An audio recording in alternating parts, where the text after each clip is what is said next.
Hey everyone, it's VM Campos. Welcome to another live episode of New Comics Coming Soon with VM Campos. Hey, that's me. This is the show where I talk about the comics that are coming soon that you need to pre-order so that you can get your guaranteed copy at your local comic shop. I should have the logo appear over here somewhere, but it's live. So, these are the comics that are coming soon. Tell your comic shops all about them. These are the comics that you need to pre-order by Monday, November 2nd, except for the DC Comics books, which you need to pre-order Sunday, November 1st, 2020. So DC is, doing it in a slightly different way. So, if you're here live, hello and welcome. If you're watching the video after the fact, don't forget to check the description below to be able to jump to the various publishers. So let me mute my phone and let's get started. This is totally live. I am not an automaton. All right, so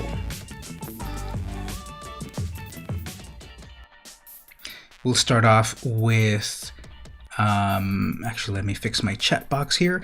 We'll start off with DC Comics. So once again, these are the comics that are coming soon from DC that you need to pre-order by the Sunday, November 1st. So let me pull up my list right over here. I did a short version of the. Whoops! What was that sound? I did a short version. I did a short version of the of this video. It's one of these brand new YouTube shorts. I'm trying this out as well. That I'm doing like a short. Literally, it's 1 minute long, and it's just like bam, bam, bam. Here's all the books. But this is the episode. This is the series where we can go into it in more detail and chat about it right there. So if you're there on the chat, welcome. Okay, so we're just gonna start with DC Comics. The first one that I liked over here, there's yet another death metal book coming out, and the one I'm going for is the Dark Knight Death Metal Multiverse, Who Laughs, number one shot. I'm going with the Simone Bianchi variant cover. So it's another one of these. Let's get a nice close-up of it. It's another one of these death metal crossovers. Look at that, looks amazing. So death metal, dark metal, the whole DC metal thing that DC's having a lot of success with, these evil versions of things with the focus on the Joker. You love the Joker? Here's a Joker-fied Batman, a Jokerized Flash, a Jokerized Wonder Woman, etc., etc. So here's the latest. It's a one-shot, 48 pages, $5.99. A collection of 52 evil worlds, each more terrifying than the last, with amazing art. So there's a variety of variant covers for this one. I'm going with the Simone Bianchi cover. That's one of my picks. The next one, I like this one as well. There's a brand new history of the DC Universe. There's a few variant covers as always. I'm going to go with the Camuncoli cover. Giuseppe Camuncoli doing Black Lightning. The other history of the DC Universe actually is the full title. It's a Black Label. It's a DC Black Label. How are we liking Black Label now that after the controversy of Batman Damned, where we saw the Batwang controversy on the first print only, on the second print there's more shadows. We have this whole imprint of like more mature things, and we're getting a lot of like Joe Hill stuff there, like those horror books and such. And here we have the other history of the DC Universe. Academy Award-winning screenwriter John Ridley, from 12 Years a Slave and Let It Fall, examines the mythology of the DC Universe in this compelling new miniseries that reframes iconic moments of DC history and charts a previously unexplored socio-political thread as seen through the prism of superheroes, DC superheroes, who come from traditionally disenfranchised groups. So the very definition of diversity in comics, which of course is amazing, more voices in the world of comics, more stories, more heroes, more villains, more plots, more good, bad grammar aside. So this is 48 pages. It is $6.99. The Black Label books have been like bigger, right? They're perfect bound, and they're a few centimeters bigger than a regular comic, right?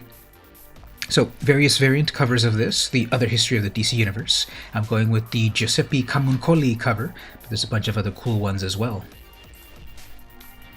Next up, I also picked Red Hood 51, and I went with the Kale New cover. New, sorry, not sure how to pronounce that. Kale New. So it's issue 51 of the current series going on of Red Hood. Pretty epic cover. A new era begins for the Red Hood. With his outlawed days behind him, Jason Todd returns home to Gotham City. So it's a new jumping on point. I like that instead of rebooting a series back to number 1, I like that they do like a new plot sort of thing every few issues or so. So those of us that might read a book in the long term can keep reading it, and those that want to jump on new can start new. I wish, though, that when they do the new plot sort of thing, that they make it very obvious on the cover. This is number 51. People are going to think, oh, I have to go back and read 50 issues. Actually, you have to go read decades of history. But instead, if they put on the cover very obviously, first issue in a new plot, I would really like that. I kind of remember back like on Gold Digger 101, it was issue 101, and then they made it really big. 101st, the number 1 ST was big, so that you saw, first issue, but it was actually 101st. So I wish they would kind of make it more obvious that it's a new plot, but it's a continuation of previous books. And lastly, over at DC, I went with Wonder Woman. There's a couple of covers, of course. Actually, there's 2 more that I picked, and they're right here. Suicide Squad. So Suicide Squad 11, the Jeremy Roberts variant cover of Harley Quinn. This looks amazing. Let's get a close-up right here. View image. This is so freaking epic. The explosions in the back, a variation on her outfit, I think looks really cool. It's harkening back to her. It's like a mashup of everything, of every Harley Quinn costume that you might love, right? It's got the classic Batman the Animated Series Harlequin ruffles right here, plus the overall color scheme. We've got the ponytails dipped in color from the Arkham Asylum games. Is that where we first saw those ponytails?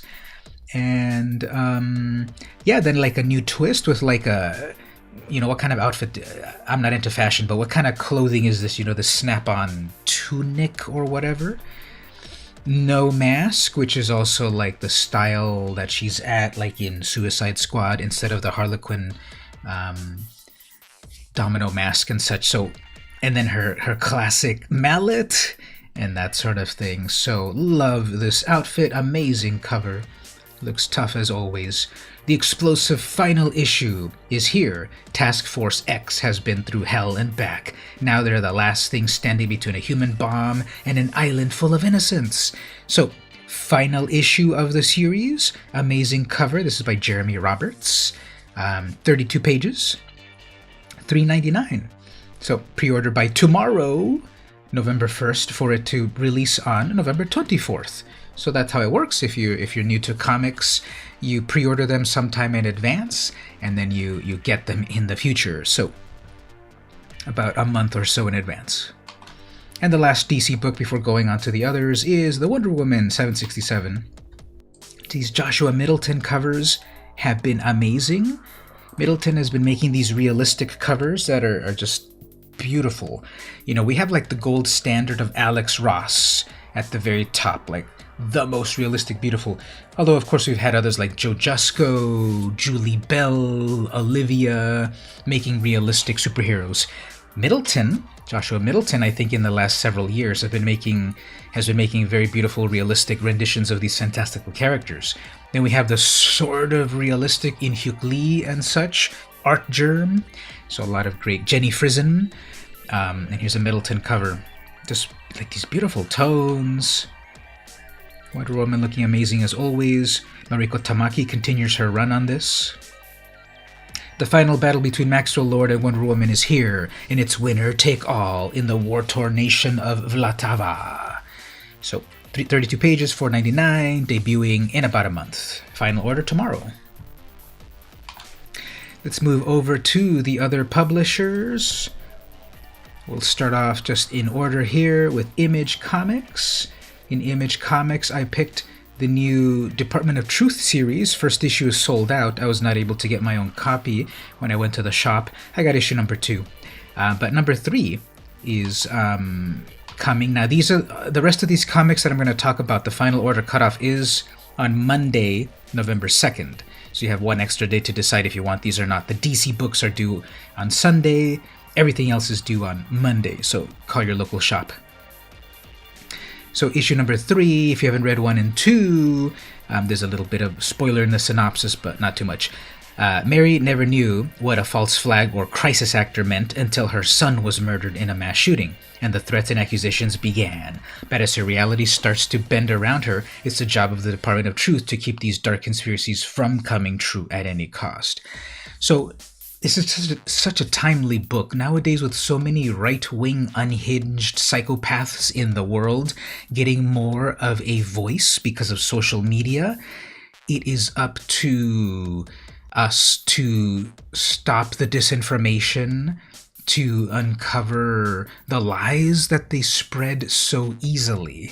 And this comic book, I think, is an interesting take on that there's a lot of bad people in the world that want to further their false agenda. And here we have the tropes of the Illuminati. We have Lee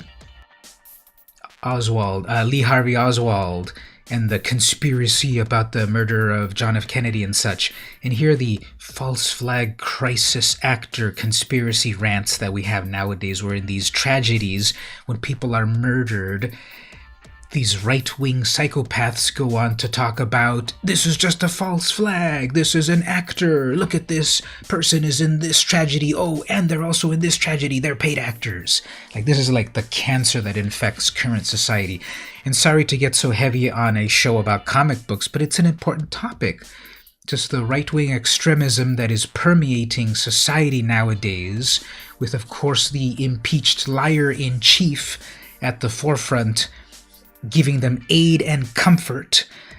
November 3rd cannot come soon enough, but the fight is not over on November 3rd. We must fight to scale back and fix all that has been rotting in the American government since 2016.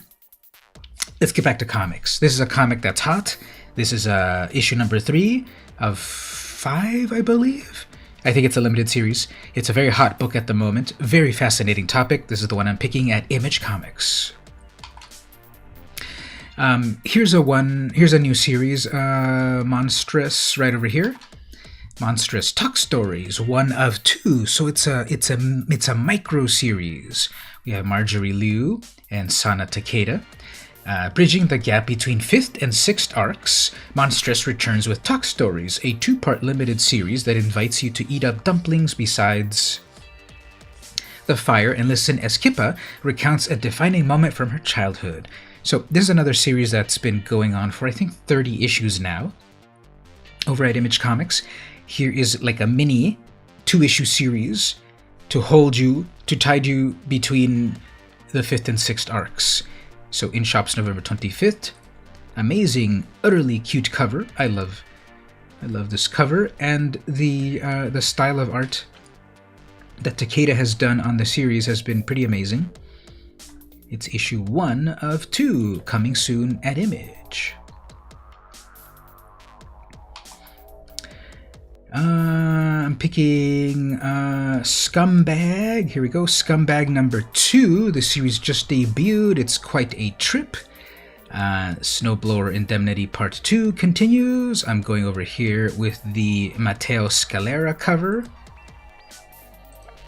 As you can see by the cover, it's like a pash-up.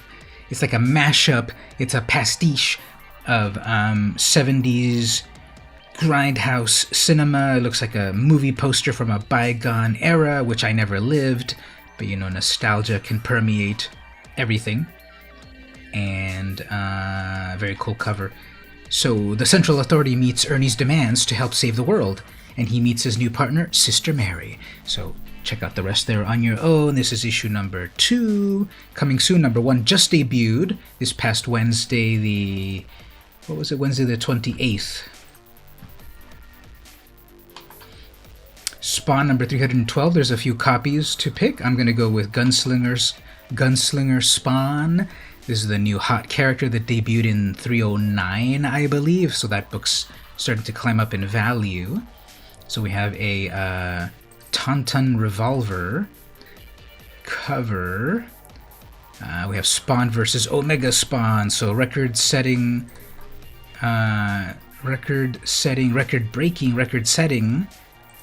Spawn. 312 issues of a long independent comic. People don't give Gold Digger enough credit. That one's also at like 280 issues. But yeah, very cool. Gunslinger Spawn. Shot in the head at some point, huh? And lastly, on Image, I'm picking over here Undiscovered Country. Now, I did do a review of issue number 1 when that came out a while ago. When did first issue come out, actually? Let's take a look.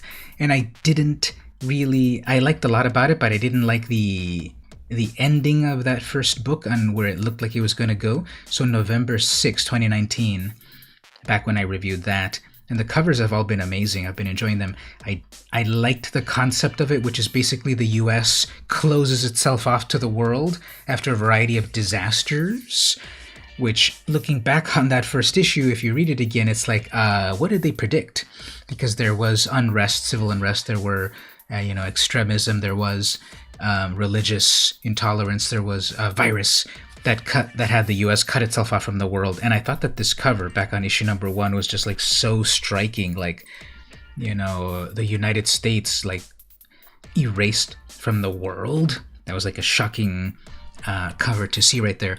And I liked the beginning of the book, but then I didn't like how it ended, like literally the last couple of pages. So to be honest, I wasn't really following the series very much, but it's been popular. It's going over now, over to several different issues. Number 12 coming next year, so this is number 10 coming soon. And again, I love these covers, so I want you. All right. And okay, next up, let's go over to Dark Horse. In Dark Horse, I picked the new series, Colonel Weird Cosmagog. I picked up issue 1 this past week. It was very enjoyable, amazing art. This is from the world of Black Hammer, which is very popular. We've got Jeff Lemire as the writer. Tyler Cook is the artist. This is the McCree and Spicer variant cover. It reminds me a lot of the Mike Allred Madman style of art. So kind of grotesque, gross style. So issue number 2 coming soon. From the world of the Eisner Award-winning Black Hammer series comes a bizarre sci-fi adventure origin story. So you can probably go back and get issue number 1 so you know what's going on with this, and then get into the whole world of Black Hammer, which is pretty fascinating itself. I picked up Skull Digger. Well, I'm recommending Skull Digger and Skeleton Kid. Now this is number 6 of 6. And I'm pretty much just picking this because of the cover. Check out this Tonchi Zonjik cover. Looks amazing. A bloody skull through a broken car window. And if you look carefully, there's a character there at the left. So it's the final issue. I'm not going to read any of the synopsis. You can check it out yourself. It's the final issue of the series. Go back to the previous issues to get the full story. We have Jeff Lemire again. How does that man sleep? He writes so many comics for so many publishers. A lot of Image stuff, also Dark Horse stuff. And I think even for the big 2, final issue of the series, you should probably be able to go back and get the other ones. Let's see what the first issue was. Now, first issue was way back in December 2019, so it's taken a whole year. That's how he sleeps. But it's taken a whole year to do this book. Spiral City finds itself trapped in a vicious cycle of crime, corruption, and violence. With the heart of the city at stake, a vigilante rises in Skull Digger. However, When the nefarious Grim Jim escapes from prison, will Skulldigger and his ward Skeleton Boy be enough to save Spiral City? I believe there was a Skullman manga from Japan, and I don't know how much this is inspired by that, but this is a series here from Dark Horse. A year in the making, finishing with issue number 6. So we had December, January, February, then a huge gap for them to finish writing it, September, October, and then November.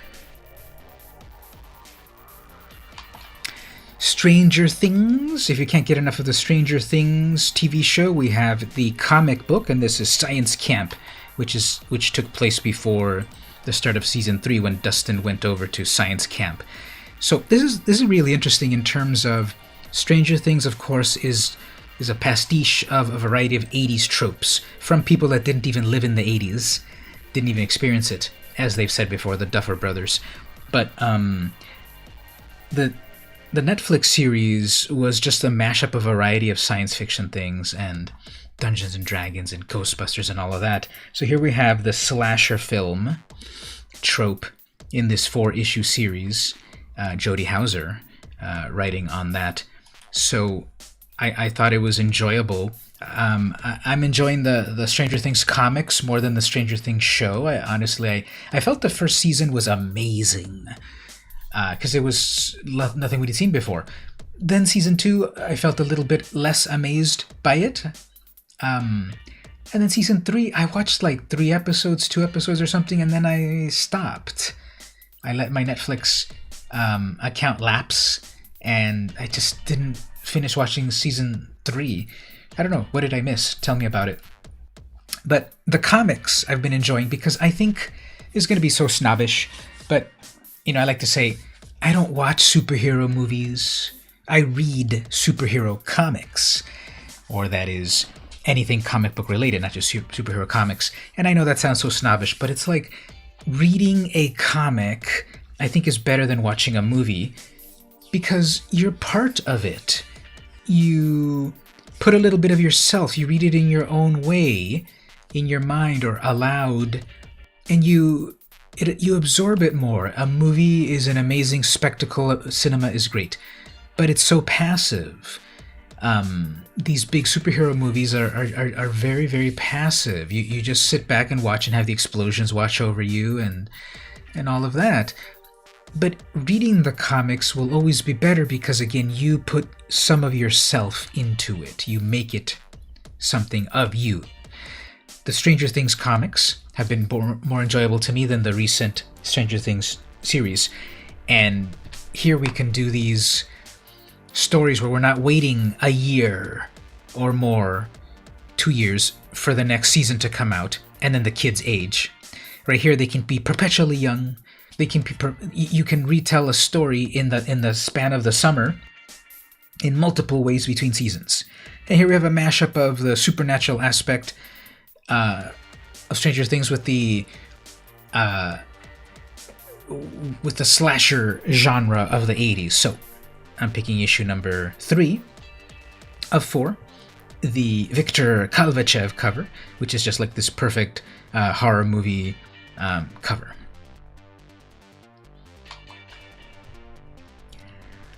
The Witcher has a 1 of 4. There's a couple that are pretty cool here. I like the cover B, the Evan Kagel. The Evan Kagel cover. And we've got Bartosz Stibor as the writer and Ahmad Mir as the regular artist. Geralt has become impoverished and dejected since monster threats have seemingly vanished. Time's always been hard for Witchers, but without continual work, his situation has worsened. So it's a 1 of 4 miniseries coming soon from Dark Horse. If you want more of The Witcher, explore it beyond the games.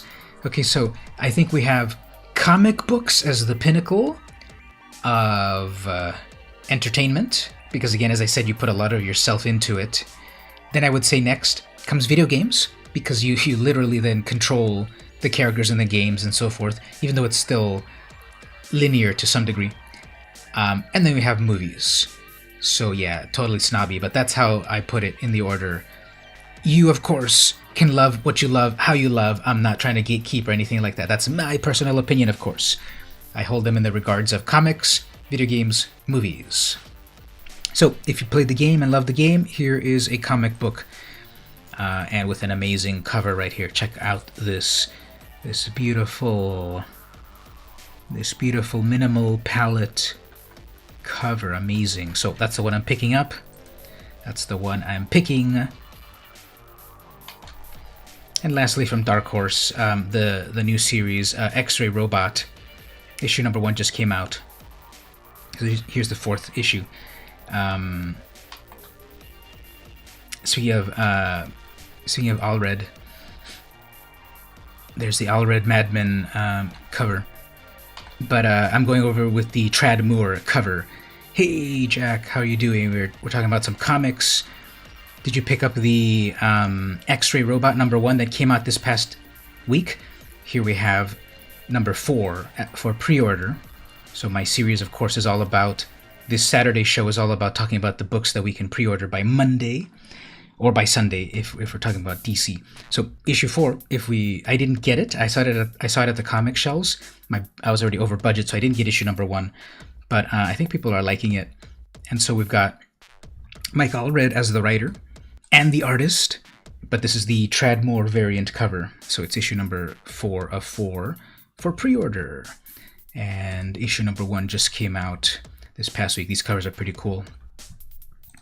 So Mike Allred, of course, worked on Madman back in the 90s. And he's back on his own. Although I notice here we have Michael Allred, Laura Allred, and then Nate Picos, so the credits are not complete. But here's what the first issue is about. Max is a family man seeking a more interesting life. While conducting a new experiment at work, the fabric of his reality is torn before his eyes, and a robotic figure appears, claiming to be his 277-year-old self. The robot is able to X-ray multiple dimensions and battles a nihilistic entity from another dimension who wants to take all life to its pre-Big Bang status. So again, that's why comics are amazing. We can have these great plots in a variety of genres: superheroes, horror, romance, young adult, etc. So that's my pick over at Dark Horse for this Monday pre-order date. Let's go over to IDW. Over at IDW, here's what I picked. Here's what I picked right away. The comic book history of animation. I've been loving these. Fred Van Lent and Ryan Dunleavy have been working on this series, the history of comics, the comic book history of comics, which came out maybe 3 years ago now, which I loved. Because again, I love comics, and I love also like the history of comics. So this was a comic book about the history of comics. Of course, that could be its own huge series, but this was, I guess, 4 or 5 issues. Then there was a sequel to it. I forgot what the sequel was called, like the comic book history of manga or something. There was a second series. Third series now is the comic book history of animation. So we're going to see the team of Van Lent plus Dunleavy talking about the history of animation, from Winsor McKay, George Fleischer, Walt Disney, of course. The team behind IDW's Comic Book History of Comic Books returns with a brand new series, from Aardman to Zoetrope, Disney to Miyazaki, I misspelled, Hanna-Barbera to Pixar, and everything in between. The perfect companion piece to the other one, the Comic Book History of Animation, focuses on the filmmakers and beloved characters of the past and half-century. So if people want to learn about the history of this stuff, I think this team has done a great job of creating a great cartoon series. I love how they give us a really close-up view of the cover. There's Felix the cat. Alright, so we have Gertie the dinosaur, Felix the cat, Mickey Mouse, Mighty Mouse. I don't recognize these other ones. Fleischer, is that Bosco? Who's that? Edison was some sort of cartoon character as well. Anyway, there's a couple of covers for this. I'm going with this cover B. The regular cover is okay. Over here, I'm also picking the... Where did it go? The Marvel... Isn't it... Oh, here it goes. Isn't it interesting that Marvel is publishing like a younger audiences? IDW is publishing younger targeted Marvel comics, is what I'm trying to say. So at IDW plus Marvel, here we have Marvel Action Chillers, number 2. Doctor Strange and Ironheart's search for the secrets of the Darkhold lead to another chilling tale of fright as they uncover the secret tale of teenage monster slayer Elsa Bloodstone coming up against a werewolf in Captain America's clothing. Haha, Capwolf.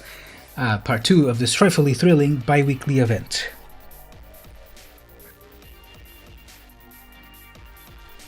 So yeah, it's like the younger audience's version of things. So love the art on that. Sweeney Boo is the art. So they're taking sort of like classic tropes. We have Captain America facing a horrifying postmodern Prometheus, which is what actually Frankenstein, the original Mary Shelley novel, was called. I believe it was called like Frankenstein Meditations on a Postmodern Prometheus, something like that. So I'm picking that over here at IDW. IDW also has a new Snake Eyes series by Rob Liefeld. I've been binge listening to Rob Liefeld's podcast. Something alerted me that his new episode was out. And I'm like, Rob Liefeld has a podcast? So I heard it, I enjoyed it, and then I went back, let me listen to the previous episodes, and he had 40 since he started back in March. So I've been going back and just listening to it non-stop every single episode, and it's been enjoyable, you know? Whatever you think of Rob Liefeld, that he can't draw feet, and that he has too many pouches in his characters. It's been a fascinating podcast to listen to. He talks about his influences of starting with comics in 1975, how he then broke into comics in the 80s in DC Comics, how he went over to Marvel Comics and created Deadpool. Cable co-created Deadpool. Of course, you know, never forget Fabian Nicieza as well is a co-creator of Deadpool. And then he went off to co-found Image Comics, Extreme Studios, and so forth. Anyway, nowadays he's working with IDW with a Snake Eyes series, and this is issue number 3 of 6 for pre-order. Superstar creator Rob Liefeld takes on fan favorite Snake Eyes. Snake Eyes is caught in the crosshairs. Will he be able to escape this lethal challenge? Or will he, like others before him, fall to the power of the dead game? So that's issue number 3 from IDW. Ninja Turtles are as hot as ever. 35-year-old series over at IDW. We have a brand new TMNT Donatello. So this is an anthology, various writers, various artists, and I love this James Biggie cover. Let's get a close-up of this cover. What do you think about this cover? Very simplified, very stylized. Some people love this type of art, some people hate it. Obviously, it's like this really stylized graphic design, negative space type of art. What do you think about it? I like it. I like the full range of art, from very realistic to very stylized. This next in a series of TMNT reprints that showcase the best stories of your favorite characters. Featuring tales from different publishers, this issue showcases the ever-intelligent Donatello. At almost 100 pages, this story has all the Brainiac Mutant Turtle you could ask for. Yeah, I think it looks pretty nice. So it's an anthology issue. It doesn't say how many pages, but it's got a bunch of stories from a bunch of publishers. So probably like some stuff from Mirage. So the Turtles have been at, of course, Mirage Studios when they debuted back in 1983 or 84. And they were at... Where were they at? They were at Mirage. Where else did they publish? Tundra Publishing? I think they were at Mirage and then one publisher, and then they went to IDW for years. They've been there for a bunch of years now. Lastly, from IDW, I'm picking the Peach Momoko cover of Usagi Yojimbo Wanderer's Road, #1. So what do you think about Peach Momoko? Her art has been so in demand. This one's a little less peachy than she usually does. I think her art can range from like kind of almost surreal. This is slightly more realistic. Yeah, you know, a rabbit realism, right? But her art has been, like, she's been the big famous breakout star of 2020. Any of her covers just like sell out. People love them.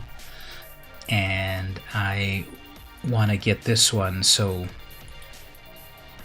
the next chapter of classic Usagi stories begins. Newly colored, Usagi begins his adventure in earnest with the quintessential tale, The Tower, wherein Usagi gets himself into a very precarious predicament, all thanks to a mischievous lizard. So this is the Momoko cover. I like it. I'm going to pick this one up for pre-order.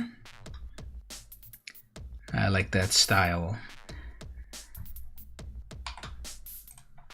Alright, next we're at Marvel. Let's look at some Marvel books that I liked.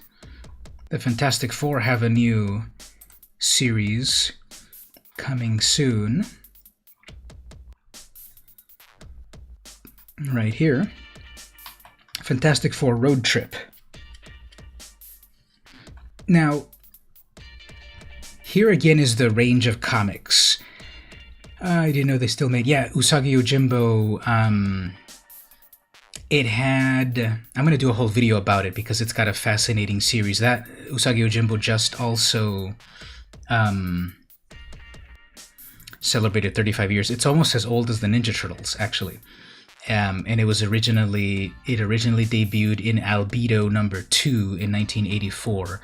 And that was an anthology, a furry anthology series in the 80s by Steve Galacci. So I'm going to do a whole video about this. But it was then short stories in Albedo, and then when it went off over to Fantagraphics, it had short stories in Critters, which is another black and white furry anthology from the 80s. Then eventually Fantagraphics gave it its first regular series. It went on for like 36 issues. And then they went from Fantagraphics over to Mirage, so from Ninja Turtles, for only about a dozen issues in the 90s. And then, like in 1994, it went over to Dark Horse. Dark Horse was publishing Usagi issues from issue 1 to like 170. So for like literally 20 years, Usagi was still being published over at Dark Horse. Low sales figures and so forth, but it was still being published. Then a year ago, it went over to IDW. So issue number 13, I believe, just came out. So it's been over at... I just noticed something here. Hi-Fi did the coloring. Tom Luth always does the coloring in Usagi books for 20 years. Why is Tom Luth's name not listed there? Did Tom Luth pass on? Don't tell me that. Tom Luth, colorist. Is Tom Luth okay? Why didn't he do... There's nothing about his death. But okay, I hope he's okay. That's kind of odd, because I always notice Sakai Luth on the covers of the Usagi books. He always colors the comics. But number 15, coming out at the end of the month, doesn't have Luth's name, Tom Luth's name. Anyway, so yeah, Usagi's been around. It's still being published. And it started with a brand new issue number 1 at IDW last year. And now we're at 15 issues. This other one, The Wanderer's Road, is reprints of the ones from 20 years ago. But yeah, I'm going to do a whole video about Usagi and which are his valuable books and his fun books and all that stuff. I'm just trying to put together all the material. Anyway, Fantastic Four over at Marvel. So like this is such a range of like what you can do in comics, right? You've got the Fantastic Four, which is battling amazing villains, cosmic threats, and so forth. And what this one is about here, the Fantastic Four have earned a much-needed time away from the job, and Reed has a plan. He's planned a fantastic old-fashioned family vacation to the Grand Canyon for some good rest, relaxation, and team bonding. But Reed's manic mind can't quite disengage, and soon an obsessive side experiment he brought with him has all of them experiencing gruesome and terrifying side effects from his strange specimen. As everyone's bodies begin to horribly go awry on a cellular level, it's a race to solve their lethal affliction, all while stuck in a remote Arizona cabin with no help for miles. So, again, that's like the full range of what superheroes, the Fantastic Four can be. These cosmic battles to like a family road trip with, of course, weird stuff going on. This is issue 1. I'm going with the Mike Del Mundo cover. I love his art. This feels slightly less Del Mundo-ish than he usually does, though.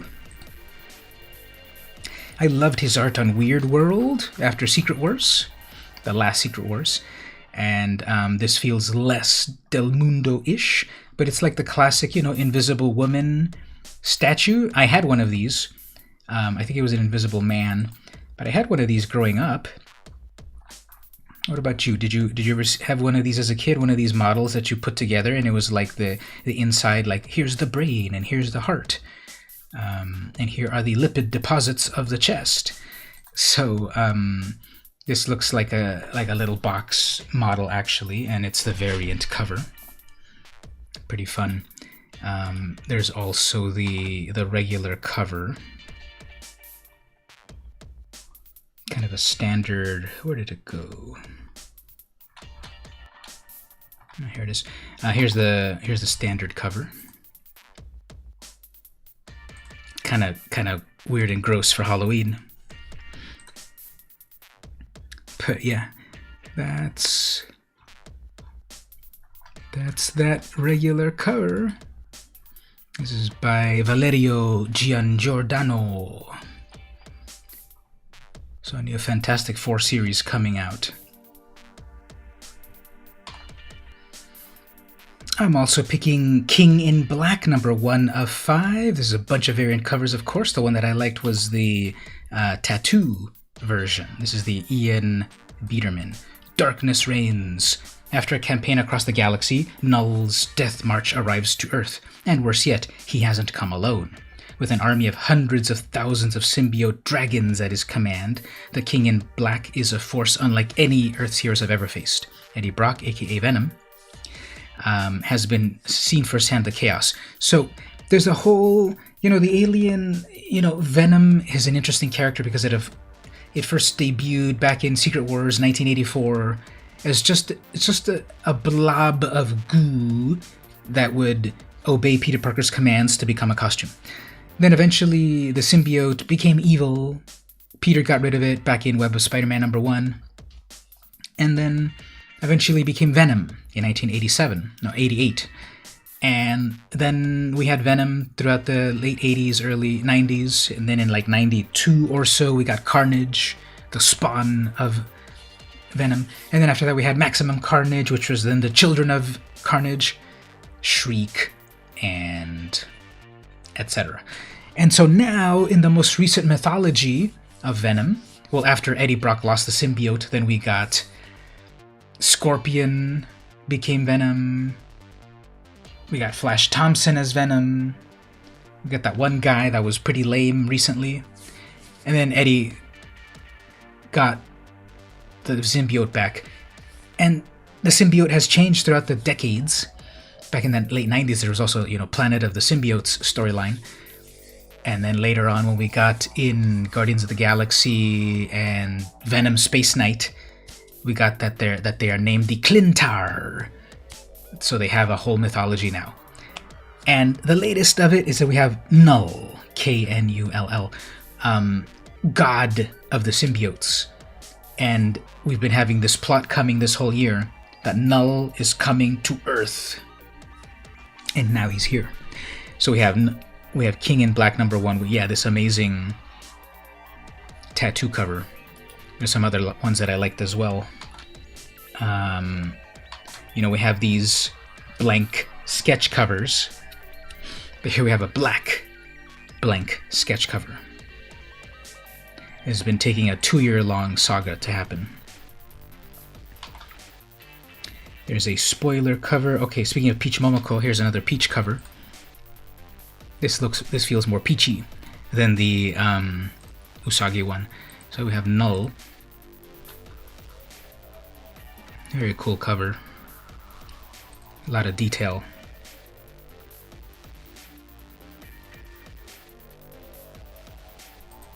So here we have the culmination of that whole new Venom storyline coming in. There's lots of covers here. Look at all of these covers. Symbiote dragons.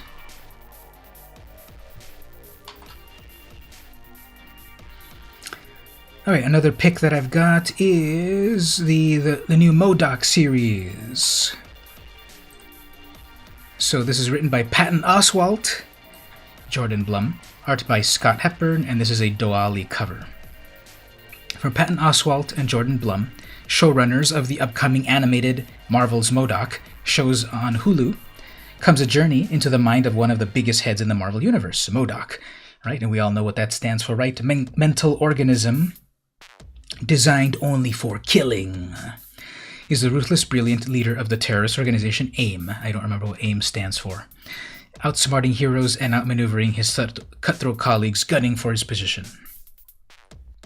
But when he begins to be haunted by memories of a family he never had, it leaves him unsure of him losing his freakishly large mind.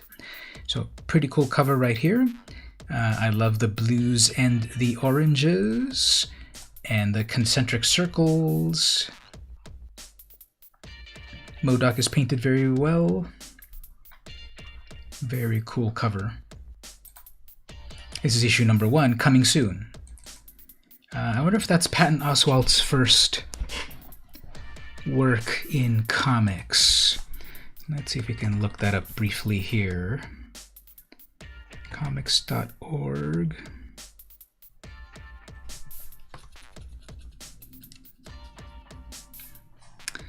Let's look for a writer, Oswalt. Patton Oswalt. Has he done any other? Patton Oswalt credited The Dark, Groovy, Solid, Far Out, Right On, and Complete Night Returns. That is... Patton Oswalt wrote... Did he write a Batman? Patton Oswalt, Sergio Aragonés. Interesting. So back in 2002, for Batman #600, which I have, now that I think about it, I'm pretty sure I have that. Patton Oswalt wrote a Batman 5-page story, penciled and inked by Sergio Aragonés. Wow. Batman smells Bizarro World. Okay, well, I guess, yeah. Patton Oswalt has done some stuff for Image. Wait a minute, is a different Patton Oswalt? It must be. Is it? No, it's the same one. Yeah. So yeah, Patton Oswalt, he's done comics. Anyway, so new MODOK series. And lastly, at Marvel, I am picking the Union. Brand new #1. Paul Grist writer, Andrea DeVito artist with Paul Grist, and then R.B. Silva as the cover. I like this cover, but I think it's kind of weird that they cut off the character's head just to show the costume. But then you see her there. Okay, so the grand unveiling of the Union, a team of superheroes gathered from all over the UK, featuring Union Jack, Snakes, Kelpie, Choir, and their fearless leader, Britannia.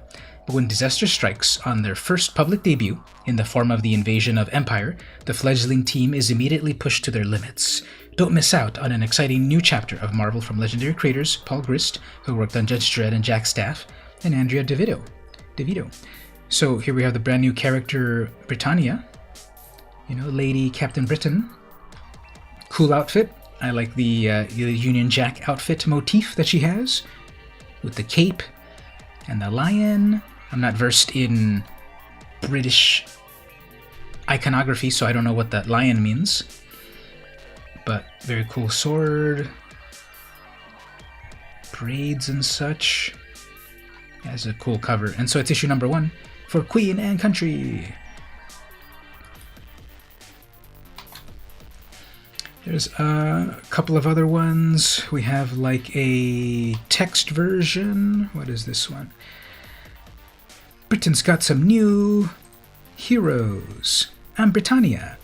There was a time I symbolized all that was bright and good about Britain. Times change. I'm Snakes. They call me Snakes. I'm an ancient water demon, but they call me Kelpie because it appeals to the target demographic. They called me the Choir. They didn't like Scream. That was my supervillain name. If you think they're an odd bunch, wait until you meet the ones that didn't make the cut. That's a fun cover. It's got this sort of like cartoony style. That's also by Silva. Oh, that's interesting. Silva did the other one, but here it looks a little cartoonier. How about a realistic one over here? Actually, they're being miscredited. All of these say RB Silva as the cover, but clearly that's not the same artist. So let's look at a more realistic style. There's Snakes, Kelpie, Britannia, Captain Britain with a big old gun. I like the sparkles. And then the shield is cool. So, brand new series, issue number 1, coming soon. Pre-order by this Monday.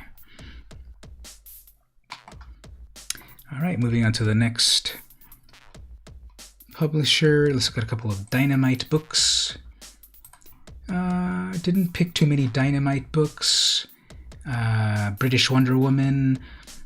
Yeah, somewhat, right? Because it's kind of got that style of outfit.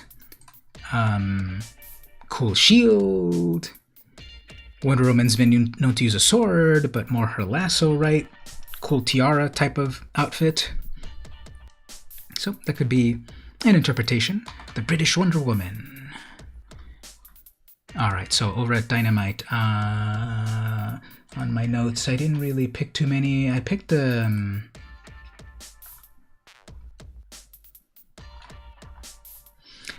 if people are into Game of Thrones, we've been getting, okay, people want, the Game of Thrones TV show series ended. People hated how it ended. And people have been waiting for a new Game of Thrones novel. And some of the more loud people have been like, George R.R. Martin, drop everything and finish the novel. And he's like, nope, I got things to do. Such as co-writing or helping to work on a comic book. And we've got George R.R. Martin's A Clash of Kings. And that's already on issue number 9. So, Landry Walker and George Martin, plus Mel Ruby art. And this is at Dynamite. The threat of war looms high at King's Landing, leaving Tyrion little time to deal with the enemies without, not to mention those planning treacheries within. Sansa is questioned by Cersei about her readiness to become Joffrey's wife.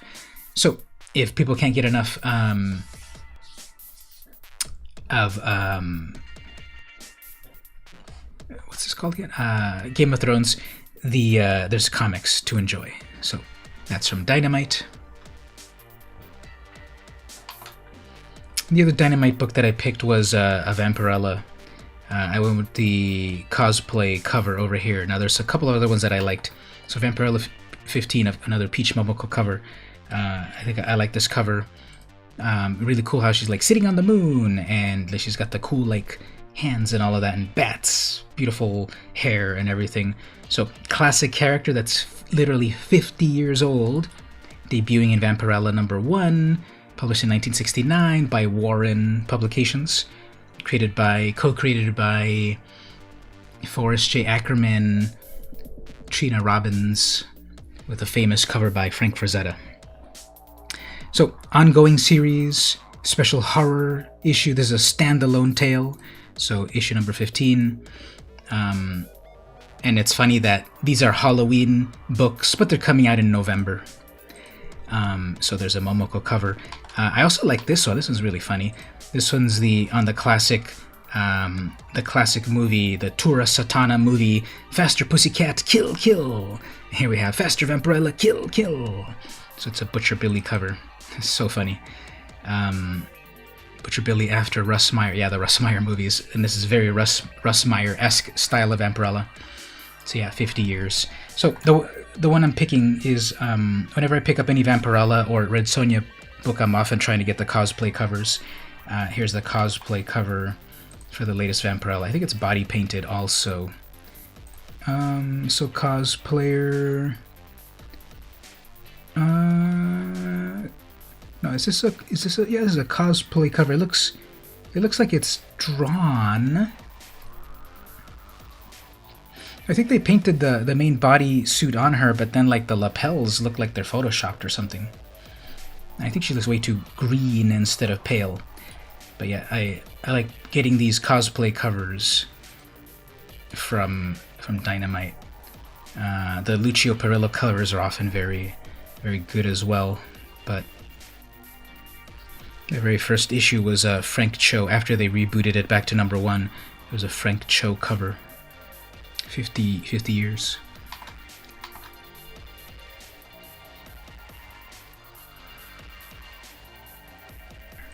All right, so there's not too much from Dynamite coming soon. Going over to Boom Studios, picked up a couple over here. The new Dune series is coming out. J.G. Jones cover. The acclaimed prequel to the groundbreaking Dune continues in comic book form for the first time.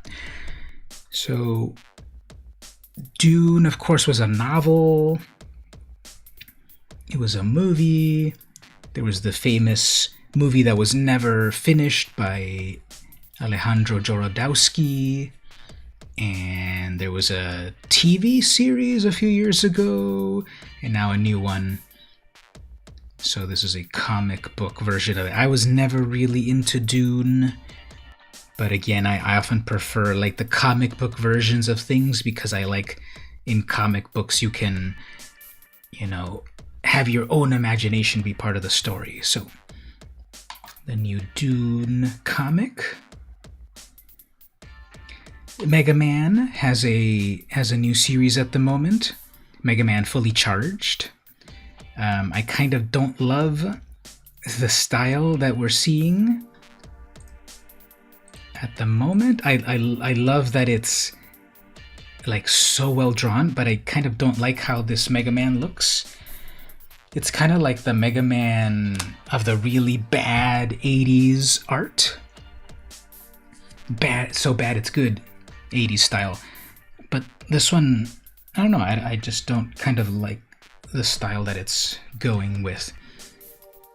But the other parts of it, like I don't like how Mega Man looks, but I like the other parts of the cover. So if we go back on these previous other covers, like here's the first issue, I like that it's so colorful and vibrant and action-packed and all that. I like that.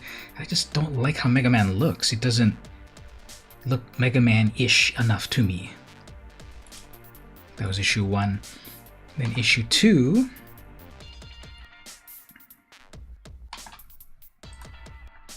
was this cover again. I like everything about it except Mega Man. That's is that Dr. Light or Dr. Wily? But yeah, I just don't like Mega Man's face. But I love the technology of it all and the colors and the vibrancy and all of that. Issue number 3. Again, like the style of this.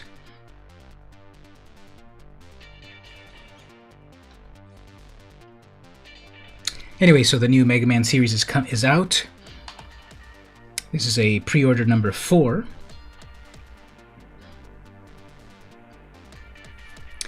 from Boom Studios. Lastly, at Boom, I'm picking Unkindness of Ravens number 3.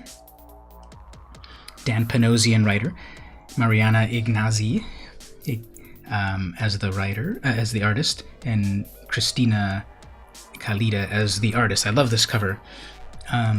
Is a really cool cover, isn't it? Let's get a close-up. So, Unkindness of Ravens. We have a raven on the cover, of course. A sort of broken sun or broken moon or whatever. Then the main character. Very cool haircut. Oh, there's ravens actually coming out of her head, if you notice. Cool hoop earrings. Beautiful purple colors. So this series...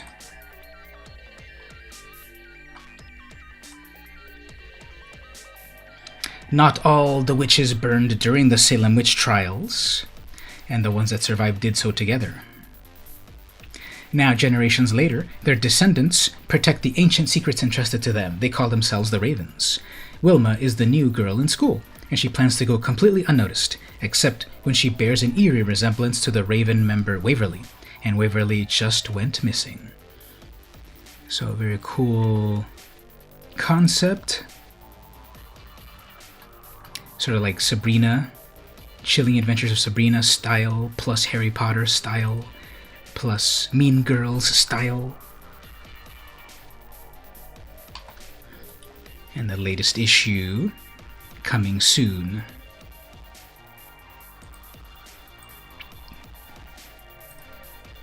So, that's my pick over at Boom.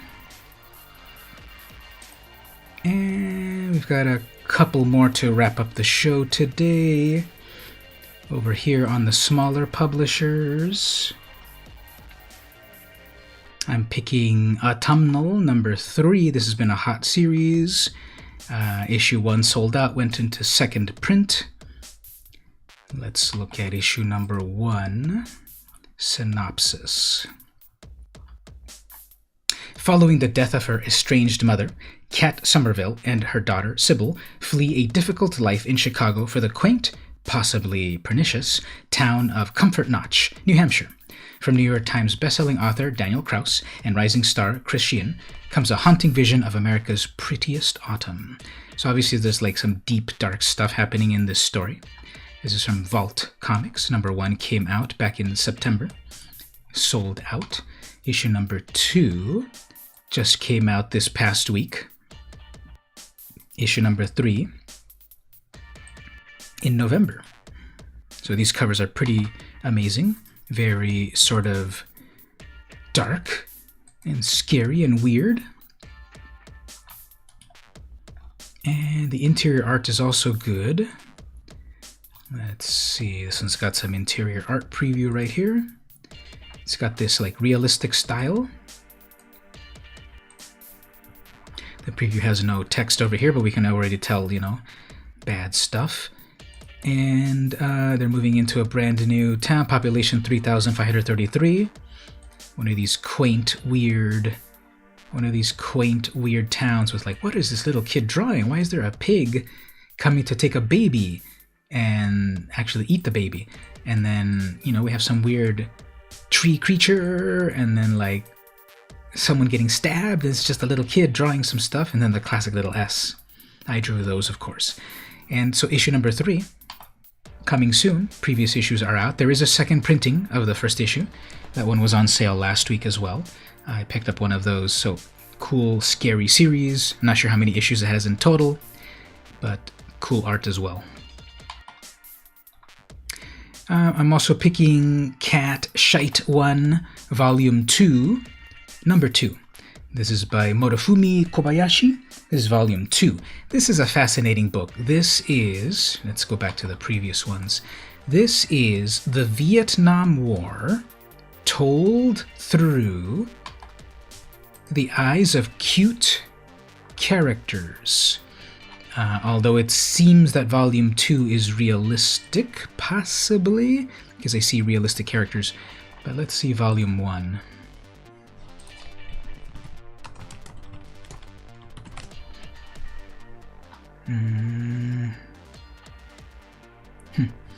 Well, anyway, there was a volume 1. It was all cute, literally bunnies. You know, it was actually bunnies and bears and like little furry animals, but not like furry style anthropomorphic. It was more like real, like four-legged creatures. And it was the Vietnam War. This is fascinating. It's from the US perspective in the Vietnam War, written by a Japanese creator about Vietnam. I read some of the first volume and I liked it. Very cool historical perspective on things. Volume 2 seems to be realistic. Maybe not, because so that's how that looks. It is like a real like war comic, but it's all cute characters. It was originally published in the US, retitled as Apocalypse Meow, but then they went back to the original name of CSO, and Antarctic Press is publishing this, so that's something from Antarctic that I'm enjoying.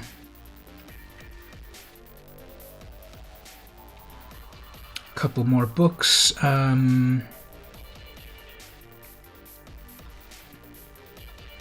There's a pretty epic cover here.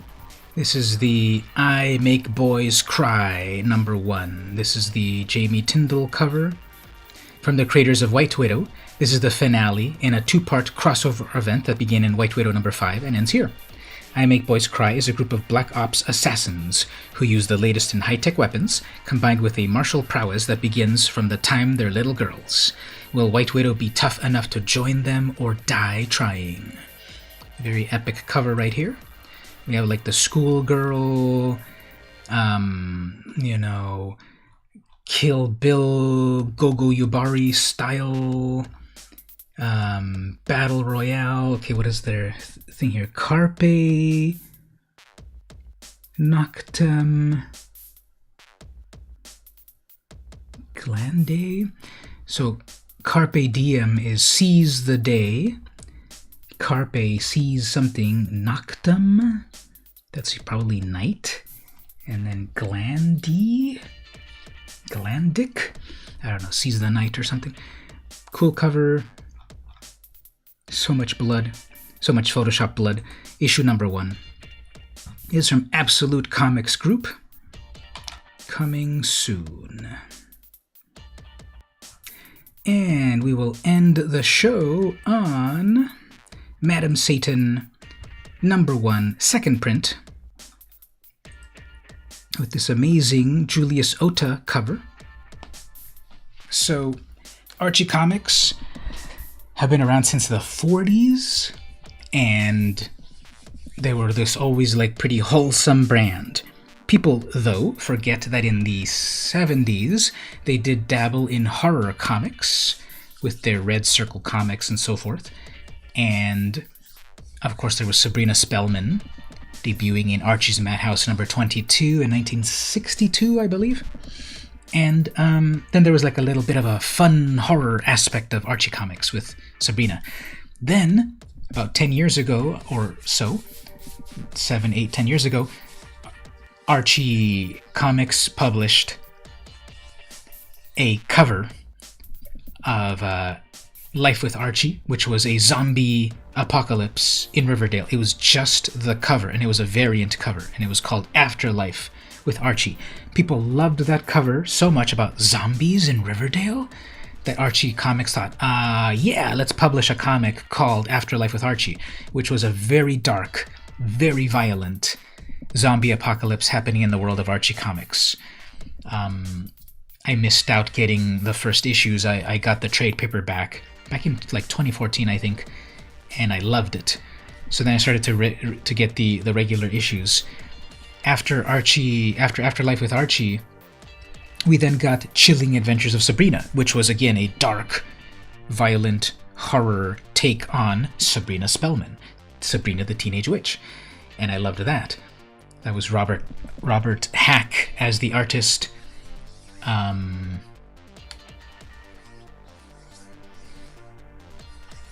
Robert Hack as the artist, and Roberto Aguirre Sacasa as the writer. Over on Afterlife with Archie, it was Roberto Aguirre as the writer, and then Francesco Francavilla as the artist. So those were the two Archie horror books. They were amazing. Then Hollywood came, and they started the Riverdale TV show, which I watched like the first 5 seasons. I kind of was like hate watching Riverdale, and I've stopped, but that was a trip. Did you ever watch Riverdale? Do you watch Riverdale on the WB? So anyway, Hollywood came, and then they took away the writer, Roberto Sacasa. And now they never finished Afterlife with Archie, and they never finished Sabrina, Chilling Adventures of Sabrina, and they both ended in cliffhangers.